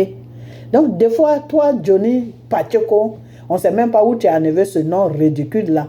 Ok? Voilà. On sait même pas de quoi même tu parles. Et les gens tu sais, quand tu étais en train de défendre Gbagbo là, tu étais dans la vérité du Dieu. Le Seigneur Jésus là, tu étais dans sa vérité. Mais quand tu as commencé à partir du côté de Satan là, non. Tu n'es plus dans la vérité. Donc, des fois, tu imagines des choses et puis tu viens t'asseoir là gaillardement et puis tu rencontres des bêtises. Donc, il faut arrêter. Tes bêtises là, peut-être tu peux aller dire ça aux enfants qui sont nés, peut-être ça fait, qui ont 15 ans, qui ont 10 ans, tu peux leur raconter ça. Sinon, nous là, on sait qui est Gbagbo. On sait qui est le père de Gbagbo, on sait qui est la mère de Gbagbo, même si on ne les a pas vus. Moi, où j'ai vu la mère de Gbagbo, c'est quand la France l'a bombardé dans sa résidence. C'est là où j'ai vu la mère de Gbagbo. Ok? Ça peut te dire tout simplement que Gbagbo là, sa vie n'est pas... Il n'y a rien dans sa vie. Donc, il n'y a personne même qui rentre dans sa vie pour chercher là-bas parce qu'il n'y a rien de bon là-bas. Il n'y a pas quelque chose qui est caché dans sa vie. Tout est exposé dans sa vie. Parce que s'il y avait des choses qui étaient cachées dans sa vie, là, les journalistes de Houphouët là, allaient montrer la photo de sa mère là, sur les journaux matin, midi, soir. Donc cette femme-là, on allait la connaître. Mais on ne la connaissait même pas. Quand Gbagbo faisait son combat, là, on ne connaissait même pas sa mère. C'est Gbagbo seul qu'on connaissait. Ok? Donc Gbagbo, c'est un politicien qui est propre. Donc, si toi, Johnny Pacheco, tu as décidé que tu vas le salir, là, dans le nom de Jésus, tu seras vaincu. Et tout ce que tu es en train de dire, là, ça ne va même pas prospérer quelque part. Parce que quand tu veux salir quelqu'un, là, il faut le salir sur la base de la vérité. Et puis, c'est là où je vais m'arrêter parce que je crois que ma vidéo va se couper. Je vais te dire une chose, Johnny Pacheco, moi, je suis une femme. Toutes les femmes sur la terre connaissent ce que je vais dire. Quand une femme est enceinte, là, la seule personne qui connaît le père de son enfant, c'est le Seigneur Jésus, le Créateur, le Tout-Puissant, le Dieu. C'est lui seul qui connaît le père de l'enfant que tu portes dans le ventre. Après Dieu vient maintenant la mère. Ok? Après Dieu, là, vient la mère. Donc, toi, Johnny Pacheco même, qu'est-ce qui prouve que ton père, que tu portes son nom là, c'est lui-même qui est ton vrai père? Qu'est-ce qui prouve? Tu as une preuve de ça? Avant de citer aux gens qu'ils ont des pères qui sont des Maliens, qui sont des je ne sais quoi là. Toi-même, ton père qui a eu des relations avec ta mère là, et puis ta mère est tombée enceinte là. Qu'est-ce qui prouve que celui que tu appelles ton père là, celui que ton nom est sur ton extrait de naissance là, qu'est-ce qui prouve que c'est ton vrai père? Il n'y a que Dieu et ta mère qui savent. Tu as demandé à ta mère. Parce qu'il y a des femmes, des fois, qui sont mariées et puis qui vont ramasser les enfants dehors. Et puis, elle vient donner ça à son mari. Hein. Elle dit, je suis enceinte. Le mari est obligé de prendre ça. Ok? Comme tu as rencontré l'histoire de Jésus, si le Seigneur me permet que j'ai le temps sur mon truc, on va partir sur l'histoire de Jésus. Quand Marie est tombée enceinte, Marie est tombée enceinte par la puissance du Saint-Esprit. Marie n'a pas eu de relations sexuelles et puis elle est tombée enceinte. C'est le Saint-Esprit qui est descendu en elle et elle est tombée enceinte. Donc Marie portait une grossesse spirituelle. Elle ne portait pas une grossesse du monde. Ok? Voilà.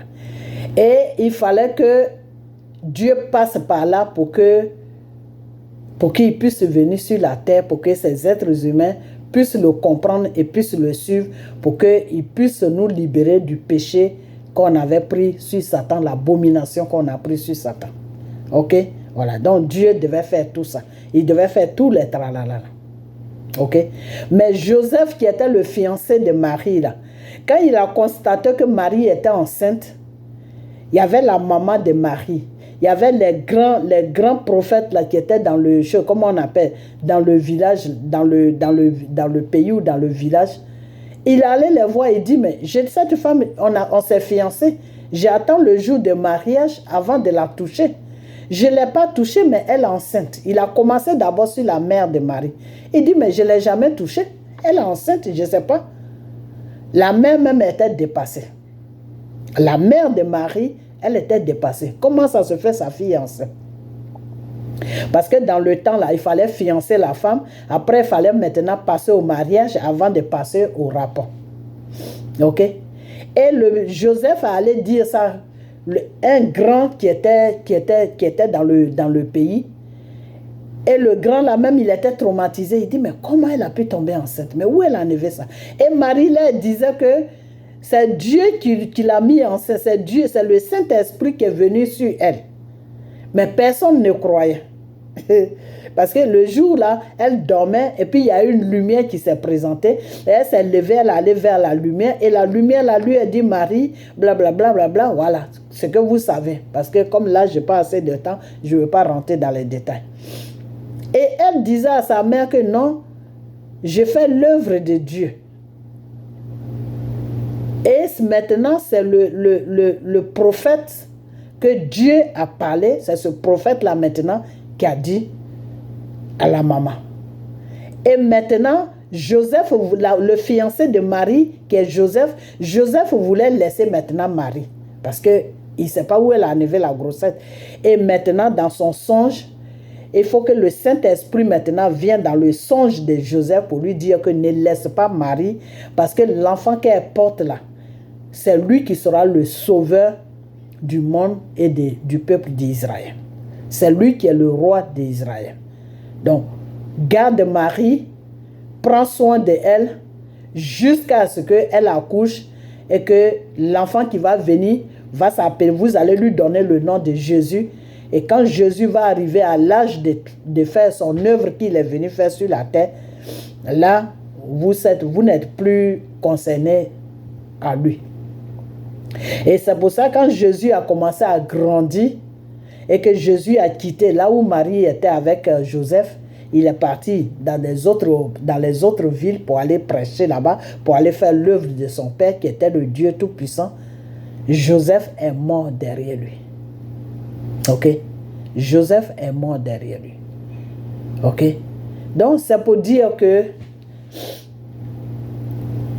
la femme là, comme toi-même tu l'as dit, la femme Dieu a mis une femme enceinte sur le droit spirituel.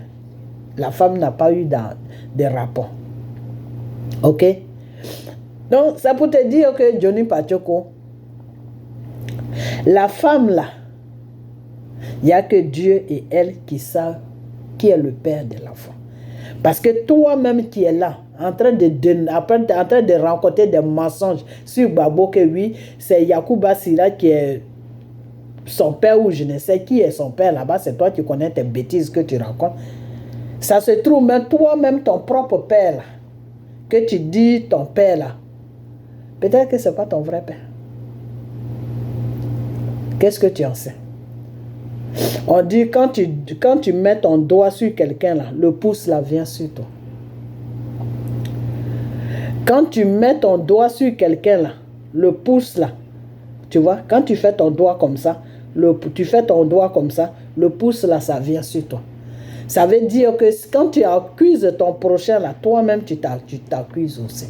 Parce que c'est Dieu seul qui connaît tout ce qui se passe dans la vie d'un être humain. C'est Dieu seul qui est le seul maître, et c'est lui qui est au courant de toute la vérité. Tu peux vivre avec une femme dans la maison, tu l'as mariée légalement, elle peut t'amener des enfants qui ne sont même pas tes enfants. C'est le jour qu'il y aura un problème et que, excusez-moi, et que peut-être qu'ils auront besoin du sang. Le sang, peut-être que l'enfant a besoin du sang, donc ils auront besoin de toi pour donner le sang à l'enfant. C'est là qu'ils vont se rendre compte que vos sangs ne sont pas pareils, donc ce n'est pas ton enfant. Il y a eu beaucoup de cas comme ça, partout, que ce soit en Afrique, que ce soit dans les grands pays où on vit, il y a des cas comme ça chaque jour. Ok? Donc c'est pour te dire tout simplement que tes stupidités là, ok? Tes stupidités que tu fais là, tes trucs bêtes que tu fais là, il faut arrêter ça. Ok? Soit tu te mets en ordre, tu fais la politique normalement, ou soit si tu ne sais pas faire la politique parce que tu es un ancien gendarme, tu es un brigand même, il faut sortir dans la politique. Arrête de salir les politiciens. Parce que toi, tu n'es pas un... Je comprends maintenant pourquoi tu es parti terminer dans un camp de rebelles. Parce que toi, si tu étais resté avec Babo, ça allait être très compliqué pour toi. C'est pour ça même que Babo ne s'est pas intéressé à toi. Parce que Babo, c'est un politicien. Quand tu suis Babo, là, tu dois aller à l'école de la politique. Toi, tu n'as jamais été à l'école de la politique. Tu ne connais rien de la politique. Tu ne sais même pas où la politique commence, où ça termine. Donc, tout ce que tu sais faire, c'est de rentrer dans les caleçons des vieilles femmes. C'est tout ce que tu sais faire.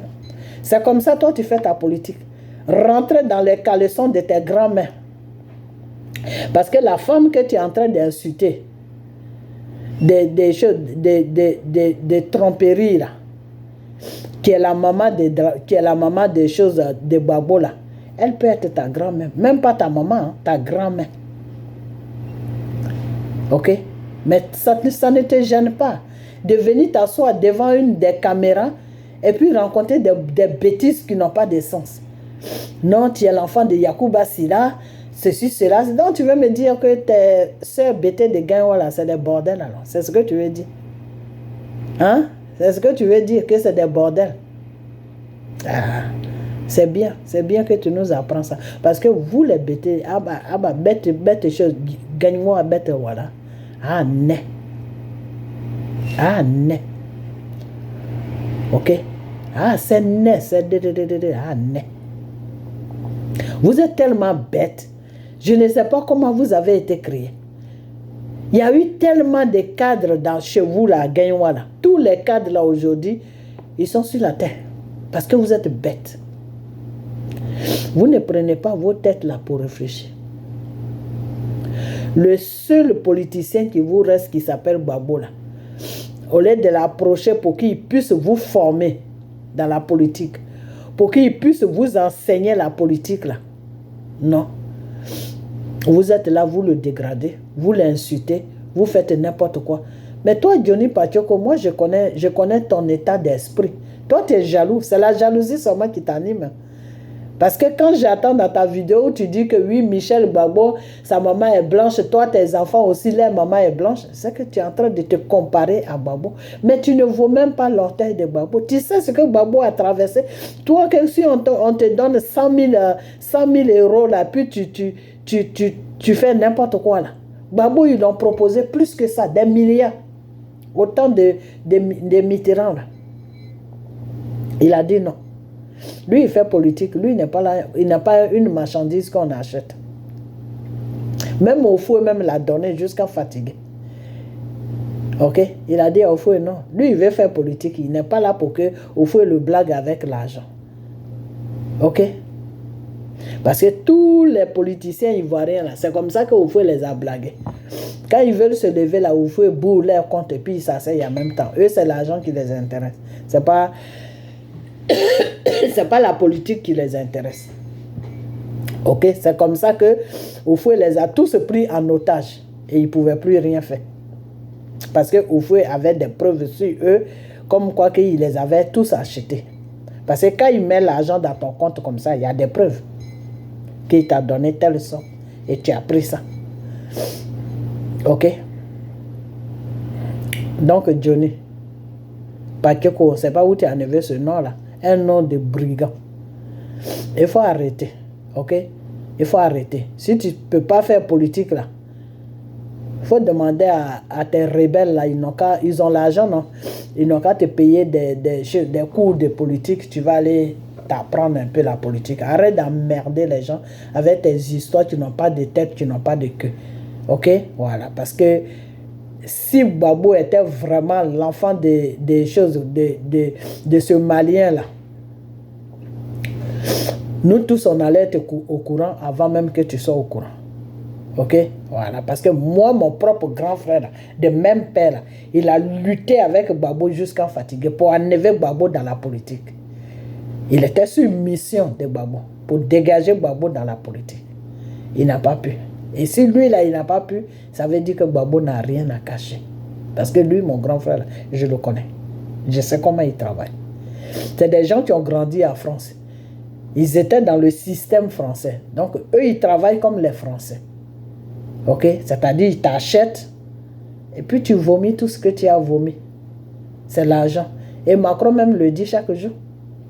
Que des fois, ils vont acheter les Africains pour que ces Africains-là se lèvent contre les gens qui sont en train de les fatiguer, mais ces Africains-là ne se lèvent pas. Donc, le gouvernement français, eux, c'est l'argent. Et c'est le même système-là que Draman, il a pris. Draman t'achète et puis tu parles pour lui. Draman t'achète et puis tu aboies pour lui comme un chien. Draman t'achète et puis tu es là, tu fais wow, wow, wow, wow, wow. Que des mensonges que tu rencontres. Voilà, c'est comme ça qu'ils font leur politique. Gbagbo fait la vraie politique. La politique où il n'y a pas de saleté. La politique où tu envoies et puis j'envoie. La politique de mesurer ton savoir-faire. Qu'est-ce que tu vas faire pour le peuple? Qu'est-ce que tu vas faire pour le pays? Quel avancement tu vas donner au peuple, au pays? Voilà la politique que Gbagbo fait. Ok? Voilà. La France l'a ménagé, venu déposer des rebelles devant lui. La France a gâté toute sa carrière politique. Et toi, tu sors la nuit, là. On ne sait même pas de quoi tu parles. Yacouba Sira, le frère de Yacouba Sira a couché avec elle. Mais ça c'est politique que tu fais là. C'est ça que toi, tu appelles politique? Les trucs stupides, là. Hein? Des trucs de Madame Faka, là. C'est ça que tu appelles politique. Djara Faka, c'est ça que toi, tu appelles politique. Hein? Non. Une femme qui pète ta grand-mère là, tu viens t'asseoir là, sans gêne. Et puis tu vas sur TikTok où il y a tous les petits bébés là, les bébés de 12 ans, 13 ans. C'est là-bas que tu vas te rouler là-bas parmi les enfants. Les enfants même que toi, Johnny Pacheco, même, tu peux mettre au monde là. T'as pas honte. Tu vas là-bas pour rencontrer des mensonges. Mais ces enfants-là, qu'est-ce qu'ils en ont à foutre de ta politique des rebelles là? Eux, ils n'en ont rien à foutre. Eux, ils veulent faire leur TikTok, parler avec leurs petits amis, parler de leur musique, danser, faire les petits trucs. Vous allez là-bas pour les emmerder. Venez sur Facebook avec YouTube. On va lutter entre nous les vieux. Ok? Voilà. Laissez les enfants là tranquilles parce que TikTok là, c'est pour les enfants. Ok? Le nom même, quand tu attends le nom même c'est enfantin. TikTok, c'est enfantin. C'est les Chinois qui ont créé ça pour que la jeunesse s'amuse là-bas. Maintenant, toi, tu es arrivé là-bas avec la politique de ta bande de rebelles. Et puis, tu parles des choses, comment on appelle, bon, je ne vais pas ménager tout ça. Mais quand toi-même, tu regardes Bitogo là, tu crois que Bitogo peut gagner le quartier là où il dit qu'il a gagné? Tu crois vraiment? Toi-même, quand tu t'assois et puis tu réfléchis là, tu es normal. Est-ce que toi... Non, franchement. Non, tu sais, des fois, l'argent fait que quand quelqu'un est obsédé par l'argent, quand quelqu'un aime l'argent plus que sa propre vie même, il devient ridicule. Il devient ridicule. Et c'est ton cas. C'est-à-dire, tu aimes tu as tellement aimé l'argent, tu aimes tellement l'argent, que tu te rends ridicule sans même te rendre. Tu crois que c'est Babo que tu es en train de salir, mais c'est toi-même que tu es en train de salir. Parce que les Maliens, les Guinéens, les Sénégalais, tous ces ethnies qui sont là, qui écoutent, ils vont dire, mais attends, le monsieur est d'abord, c'est un Ivoirien. Même s'il fait la politique, mais la politique ne peut pas arriver là-bas. Voilà. Et de deux, Babo là, il est bêté, puis lui aussi, il est bêté. Je vais vous dire que c'est les bêtés de Gaïwan qui font les bêtises comme ça. Hein. Voilà. Et c'est eux que Blé Goudé a suivi. Et c'est pour cela que Blé Goudé et chose, comment il s'appelle, et Johnny là, ils s'attendent très bien parce qu'ils ont le même esprit ils ont le même esprit le même, enfin, je ne sais pas si on dit ça, mais ils ont le même esprit, c'est-à-dire ils ont la même façon de voir. Ok? Ok? Voilà. Donc, TikTok là, quand on dit TikTok là, tu n'entends pas ça? Avec quelque chose, tu fais TikTok, TikTok, TikTok. Ça, c'est pour les 5 coins des enfants. Qu'est-ce que tu vas là-bas avec tes bêtises là pour aller nous saouler là-bas? Il y a Yacouba Silla et l'enfant. Mais nous, on s'en fout de ça. Toi-même, tu connais ton père. Toi, Johnny Pachoko même, tu connais ton père. Est-ce que tu connais? Il ne suffit pas de porter le nom de quelqu'un puis on dit tu es son père. Non. Ou bien tu es son fils. Non, c'est pas ça.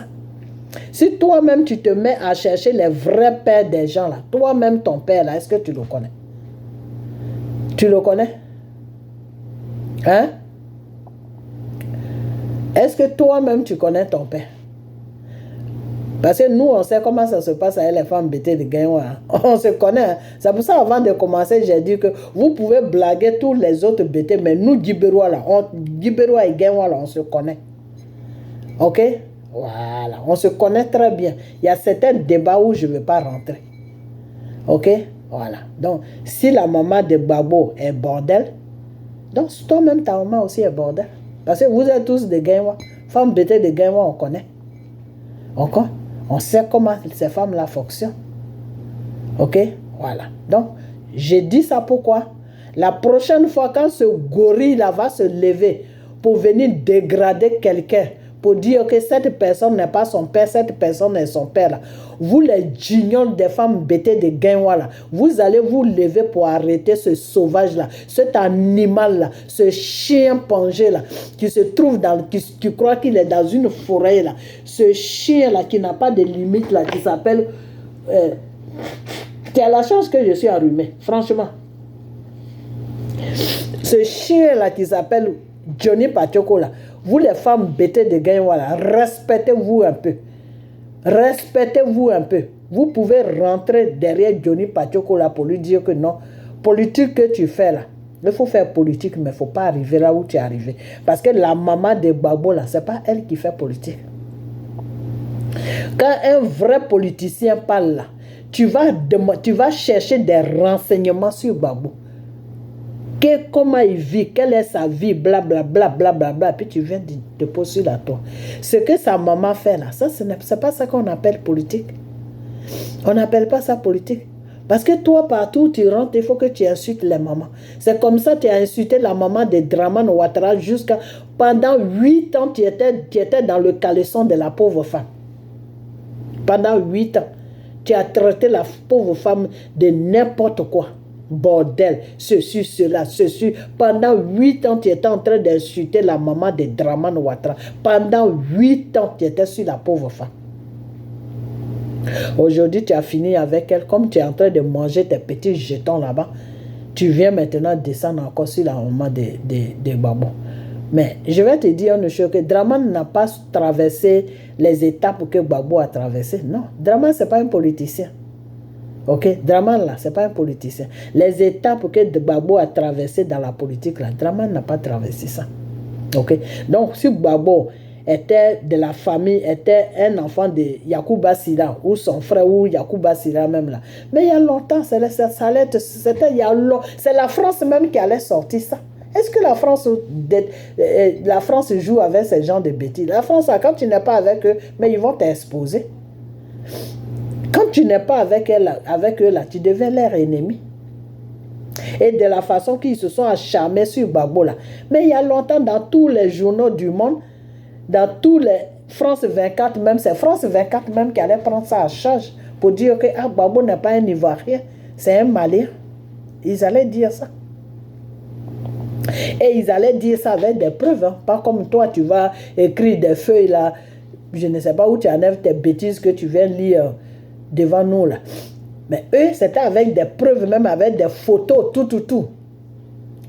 La maman de Babo avec Yacouba Sira ou bien le frère de Yakou en train même d'être dans certaines situations. Ils allaient montrer toutes les preuves là. Et si la France n'a pas montré ça, ça veut dire que le monsieur là, qui s'appelle Babo là, il n'a rien à se reprocher. Sa politique a été claire. Ok? Voilà. Sa maman, c'était une femme, peut-être qui faisait son business, mais elle avait un mari qui était le papa de monsieur Babo. Ok, voilà.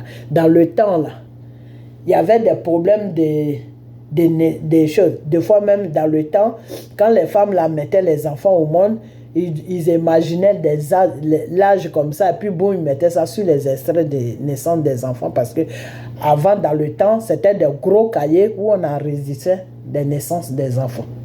Donc, des fois, si le gros cahier là est perdu, ah ben, tu es dans les problèmes. Ok?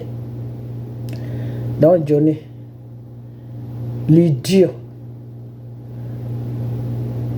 un vrai idiot de Gaïwa. Toi, tu es la honte de Gaïwa et les gens de Gaïwa ne peuvent pas te parler parce que peut-être qu'ils ont peur de toi. Ou eux et vous, là, vous avez la même façon de voir les choses. Donc, ils ne peuvent pas te mettre à ta place, ils ne peuvent pas te parler. Je vais te dire une chose. Que tes bêtises, là, il faut arrêter ça. Nous, on a un sérieux problème sur la Côte d'Ivoire. Notre pays est pris en otage.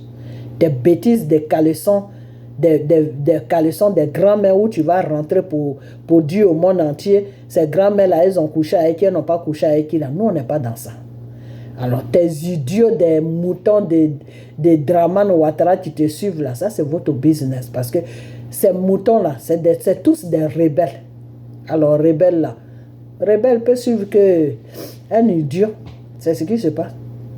Tu n'as rien dans la tête, c'est un rebelle qui peut te suivre. Quelqu'un qui est normal là, qui a toutes ses facultés là, ne peut pas te suivre. Ok? Donc, laisse Babo tranquille. Si tu n'as plus de sujet et qu'ils ont diminué ton petit salaire dans RDL là-bas, ah ben, il faut créer sujet, mon frère. Ok? Voilà. Donc, fous-nous la paix. Avec une femme qui est morte, qui est sur la terre, qui est en bas de la terre là-bas, qui ne vit même plus sur la terre, tu es là, tu t'assois là, puis tu es là. C'est comme ça, vous cherchez vos malédictions. Maintenant, quand les malédictions vous suivent là, vous vous demandez, ah mais qu'est-ce que j'ai fait? Mais pourquoi il m'a... Mais oui, c'est normal, une femme qui est morte, elle ne te connaît pas, tu ne la connais pas. Et puis tu viens t'asseoir devant le monde entier pour dire qu'elle est bordel. Mais si elle est bordel, c'est que ta main est bordel aussi. Il y a quelle femme qui n'est pas bordel sur la terre ici? Toi, tu connais des bordels. Toi, Johnny Pachoko, là, tu es dans un réseau de bordel, tu sais ça. Ok? Tu es dans un réseau de bordel. Parce que quand pour traiter de bordel à une femme là, il faut que toi-même tu montes sur elle. Une femme, tu n'es jamais monté sur. Tu ne sais même pas comment elle est formée. Tu ne sais même pas comment elle est. Tu te lèves, elle est bordel. Elle a couché avec ceci. Tu n'as pas honte. Tu n'as pas honte. Vraiment, ça fait pitié. Hein. Ça fait vraiment pitié. Et puis les femmes bêtées de Gaïwa, là, elles sont là et puis tu rencontres des bêtises comme ça. Et puis il y en a qui te regardent, il y en a qui applaudissent parce qu'ils n'aiment pas Gbagbo. Donc tu es en train de les salir à travers Gbagbo et puis elles sont là et puis elles applaudissent. Mais quand Johnny Pachoko, la pute des réseaux sociaux, attends. Excusez-moi, hein, j'ai dit je suis enrhumé. Quand la pute des réseaux sociaux là vient sur les réseaux sociaux pour dire que oui, la maman de Gbagbo là, c'est une passe-partout. Et que le père de Gbagbo là n'est pas ce qui n'est pas le vrai père de Gbagbo là. Mais c'est vous les femmes bêtées de Gaïwa là que Gbagbo et chose, comment il s'appelle, Johnny Pachoko est en train de salir vis-à-vis du monde entier. Vis-à-vis des Ivoiriens, vis-à-vis des autres ethnies, c'est vous les femmes bêtées là qui l'entendent. Parce qu'à ce que je sache, la maman de Gbagbo là, elle est femme bêtée de Gaïwa. Ok?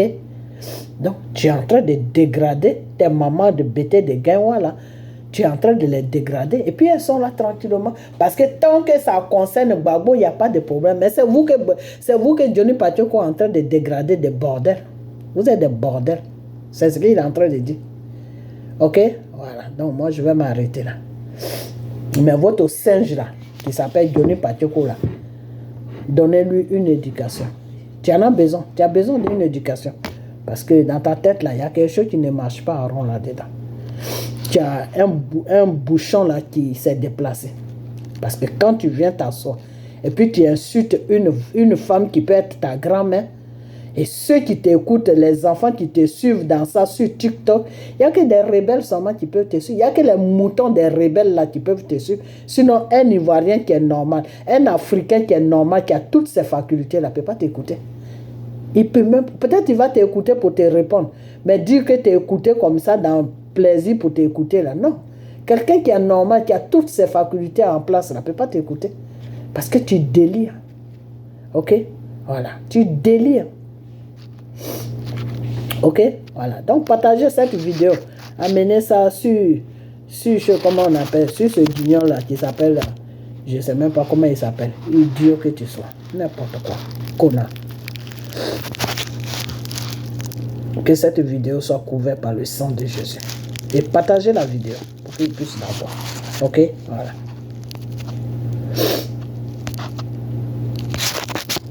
Ah là là, je vais couper.